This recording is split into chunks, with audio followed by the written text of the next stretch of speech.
This is the Late Round Podcast with your host, JJ Zacharisa.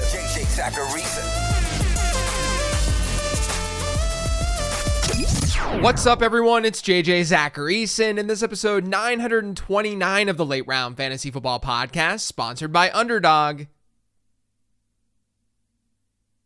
Thank you for tuning in. Before we get into the mailbag questions this week, I want to let you know about a cool new game over on Underdog that you can play through October. Head to the promotions tab in the Underdog app and play Red Zone Rush. It's sort of like a dating app, but instead of swiping left or right on a potential significant other, you're swiping left or right on who you think will get in the end zone that week. And best of all, every Red Zone Rush entry will receive a boost. You can check out Red Zone Rush by heading to UnderdogFantasy.com or downloading the app. And if you're new to Underdog, make sure you sign up with promo code LATEROUND. You'll get a nice deposit bonus, and you'll also get access to my rest of season rankings when you sign up with that promo code. Just sign up, use promo code LATEROUND, make a deposit, and start playing. The first question this week is from Twitter. It's from @NotStarLord. It says, could the additions of Amari Cooper and Davante Adams actually help Khalil Shakir and Garrett Wilson to see more success? So let's talk about the big trades that went down this week. Davante Adams, he joined the Jets. Amari Cooper, he joins the Bills. I think anyone who builds projections, they see this as they're building projections. Generally speaking, volume is more important than efficiency. Efficiency is not only less predictive and more volatile, but it's just less important to the game of fantasy football. If I get a player who averages 50 yards per target, but he only sees one target per game, that player, he's not nearly as meaningful as the player averaging 5 yards per target who sees 15 targets per game. Now, I know that's an extreme example, but it helps wrap your head around this idea. Like, yes, having Davante Adams, having Amari Cooper, that's going to make those offenses better, hypothetically speaking. But when you add a 25% target share player to an offense, that target share pie gets disrupted. And I think what gets kind of ruined most is the ceiling for a lot of these guys. Like, think about why so many people were drafting Garrett Wilson in round 1 this year. It's because he's a great player, yes, but he was also in a situation where there was no one else. And we've seen that come to fruition so far this year. His target share is currently above 30%. He had 29 PPR points in week 5. That was basically solely off of volume. He had a 43% target share. He had 22 targets. Those types of games are just unbelievably unlikely with a player like Davante Adams in the mix. It doesn't mean that Wilson's toast. I actually still think that he's a top 18 wide receiver rest of season. But it does mean that those upside games may not exist anymore. The difference is going to be when he inevitably would have seen a lower target share, like week 4 against Denver. He dipped below a 20% target share. That was the first time that happened all year. He scored 7 PPR points. Why did he underperform? Well, it was a bad weather game against one of the toughest matchups in football. When you get a player like Davante Adams in the mix, you can move Wilson around and get him those more advantageous matchups. That's going to ensure that he doesn't have a terrible game from a production standpoint. And because Wilson's a really good player, he's going to earn a high target share. He just may not have a 30% target share anymore. So oddly, the move with Adams, it could make Wilson a little bit more consistent while lowering his ceiling. I don't necessarily prefer that outcome though, because ceilings win fantasy football matchups. But he should still be fine. Now, when it comes to Buffalo, it's sort of the same thing. Insert a 25% target share wide receiver like Amari Cooper, it becomes more difficult for players to hit high target shares in their offense. Especially considering it's not like any of the Bills' wide receivers are nearly as good as someone like Garrett Wilson. There's no reason to believe that they're going to command super high target shares, at least the way that Wilson would. So I definitely have concerns about guys like Kincaid and Shakir. Kincaid has seen 25% target shares over the last 3 weeks, and he's still not been that productive. Now, we can sit here and we can say that he's going to be more efficient now, which is probably true. But his target share projection is going to drop. And if he's not a lot more efficient, then what's the difference between Kincaid and like a Jake Ferguson? I think a lot of people probably already had Ferguson ahead of Kincaid. Or someone like Evan Ingram. We should probably just prefer Evan Ingram over Kincaid pretty easily rest of season now. We can't lose sight of the fact that this Buffalo team doesn't operate the same way that it did with Stephon Diggs. That was the pre-Joe Brady era. On the season, Buffalo ranked second lowest in pass attempts per game. And that's not just a game script thing. In neutral environments, the Bills are 21st in pass rate. Now that might increase a little bit with Amari Cooper, but by how much? Enough to offset his incoming target share? Probably not. Look, talent drives opportunity. You guys know that I'm a Khalil Shakir stan, and I think Kincaid is a good tight end. But the difference between them maintaining high target shares and Garrett Wilson maintaining a high target share, the difference is talent, straight up. It's why Wilson can still be pretty usable. While the Bills players, and this is dictated by how the offense runs things too, but the Bills players, they're going to now be less reliable week to week. This next question is from @darn2345. Why are fantasy football trades so hard to pull off? I always have to dramatically overpay to get anything done. So this is actually a bias called the endowment effect. This is a human thing. The endowment effect, straight from Google, it's a behavioral economics and psychology principle that describes how people value items they own, or they roster in this case, more than items they don't own. One explanation for this is what's called loss aversion. I think we can all connect with this idea to some degree. But thanks to Google once again, loss aversion is a cognitive bias that describes a tendency to perceive losses as more significant than gains of the same magnitude. So if you view Bijan Robinson and Breece Hall as identical players, and you have Bijan Robinson, you're more likely to view Robinson as the better player, as the better asset. Because the pain of losing Robinson is greater than the joy of gaining Breece Hall. I mean, basically humans are stupid. We're all stupid. We all have these biases that lead to a lot of difficulty when getting trades done. That's what this comes down to. Which is exactly why I always say to find team needs instead of individual players when you're trading. Find a team in your league that's in desperate need of something and fill that need. Because when someone is desperate, it can sort of push these biases aside. They become less afraid of losing the asset that they value so highly.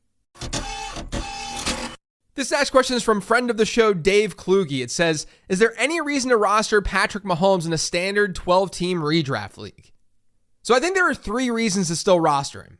Number 1 is schedule. Mahomes and the Chiefs have a top 5 schedule over the next 4 weeks and a top 7 schedule rest of season, according to adjusted fantasy points allowed. That could be one reason to hold on to him. Number 2 is regression. His 3.8% touchdown rate right now is by far the lowest of his career. The Chiefs rank below average in pass-to-rush touchdown ratio, meaning a lot of their touchdowns have come via the ground.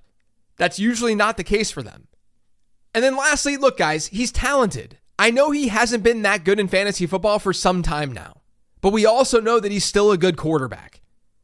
But look, I do think he's kind of in like that Geno Smith area, that Kirk Cousins area, maybe with a little bit more upside because of who he is.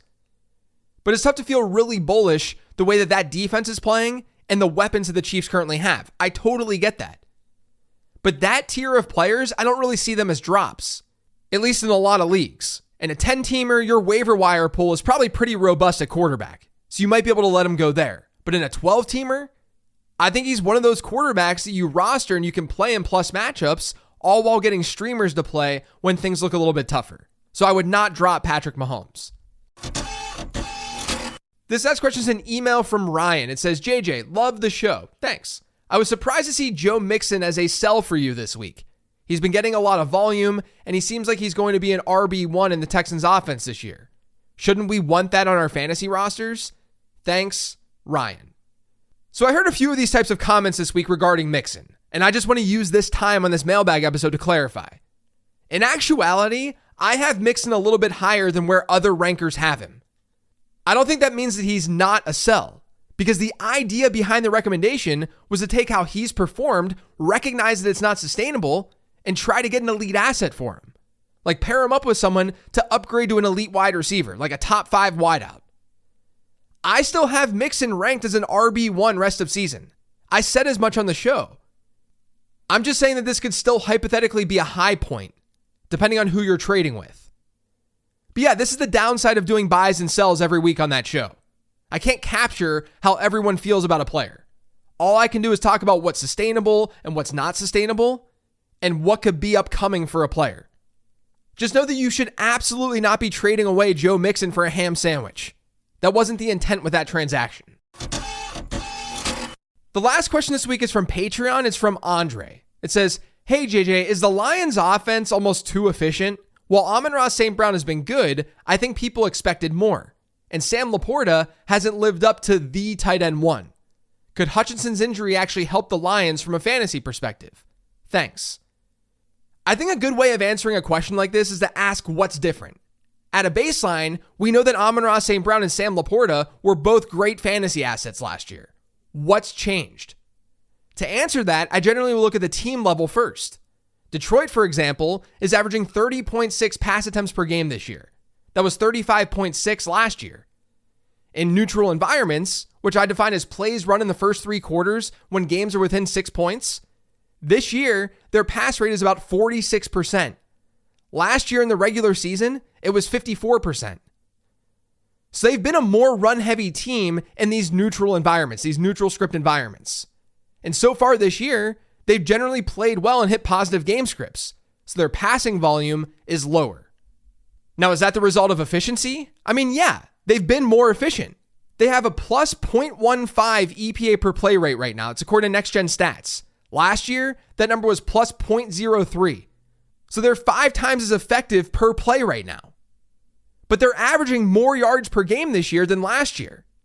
Efficiency may be hurting their passing volume, but they're actually averaging an identical number of passing yards per game year over year. So the offense has been more run heavy and they've been more efficient, but that's also led to a similar number of passing yards. Now let's focus on Amon-Ra St. Brown.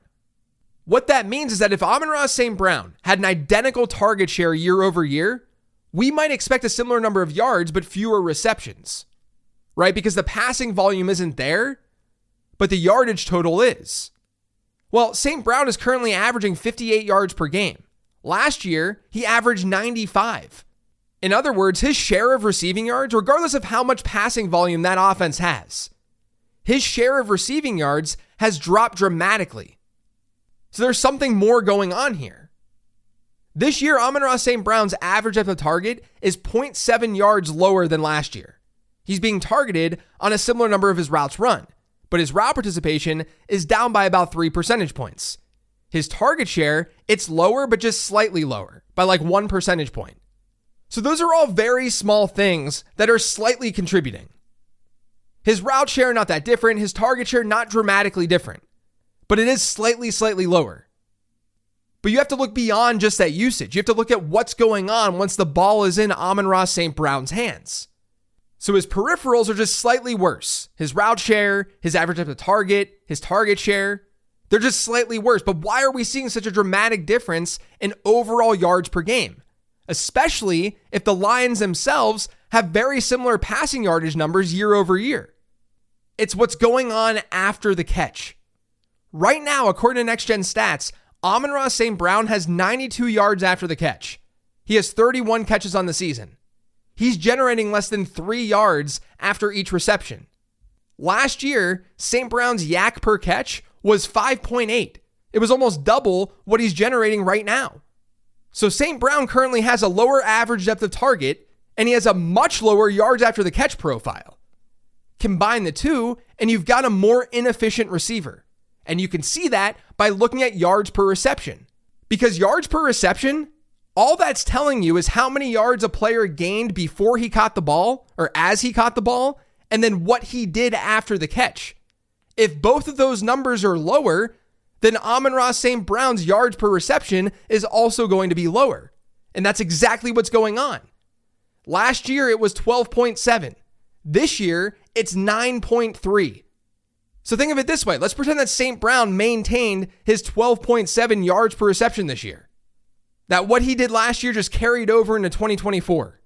At 31 receptions, that would equate to 394 yards. That's over 100 more yards than he currently has. 394 yards equals 79 yards per game. That would be the second highest rate of his career. So with St. Brown, it's not that the Lions are efficient, it's that he's inefficient, at least compared to last season. And then if you look at Sam LaPorta, I think the answer for LaPorta is a little bit clearer.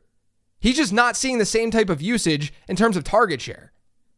He has a 10% target share in the season, 10%.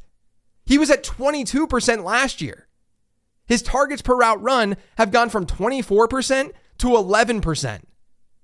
Whether it's injury related or not, the bottom line is they're not using Sam LaPorta the same way year over year. So to wrap this all up, is efficiency hurting the overall passing volume in this offense? Yes. The passing volume, the overall attempts, yes. Do I think the Lions can maintain that efficiency? I think they can, but if they do, they're going to be like a top 5, top 10 offense of the last 6 or 7 years. So keep that in mind. It's not going to be easy. And the defense getting worse, or if it does get worse, that's going to increase the passing volume just naturally in the offense. But make no mistake, this is not just some efficiency problem at the team level. That's playing some role here, especially from like a reception standpoint. But the passing game itself is more efficient. The overall passing yardage totals in this offense, they're pretty identical year over year. What's going on is more so the fact that St. Brown hasn't been the same wide receiver. And LaPorta's usage, ignoring the context of how much they've thrown the ball, his usage is significantly worse right now. And I know some of you are rightfully thinking right now, oh, it's just Jamison Williams and his emergence. But I don't think that's really the case. I think that might play some role in target share, especially for Sam LaPorta. But remember, St. Brown, his peripherals year over year are pretty similar. They're a little bit worse, but they're also a little bit worse because it was really difficult to maintain what he did in 2023. They're still very good in the context of every wide receiver in the NFL. He's getting targeted at a very high rate, and he's seeing targets on a high percentage of his routes run. What's really happening here with St. Brown is that he's doing a lot less after the catch. And some of that is regression related. Like again, it was going to be hard to do what he did last year. But I also think this has gone too far in one direction. I would imagine he's going to perform better there rest of season. Remember, our sample sizes here aren't very massive. And then with Sam LaPorta, like I've been saying, the Lions just aren't using him the same way. You have to hope that that would naturally change too. Like I would be shocked if Sam LaPorta ends this year with a 10% target share because he's an excellent player. I just don't think that we're going to see 2023 levels. That's it for today's show, though. Thanks to all of you for listening. If you yet subscribed to the Late Round Fantasy Football Podcast, make sure you are by searching for it pretty much anywhere podcasts can be found. And don't forget to follow me on Twitter @LateRoundQB. Thanks for listening this week, everyone. I greatly appreciate it. I hope you stick around for later today because there is a Late Round Perspectives episode that drops. So I hope you enjoy that, and I hope you crush it here in Week 7. I'll talk to you next week.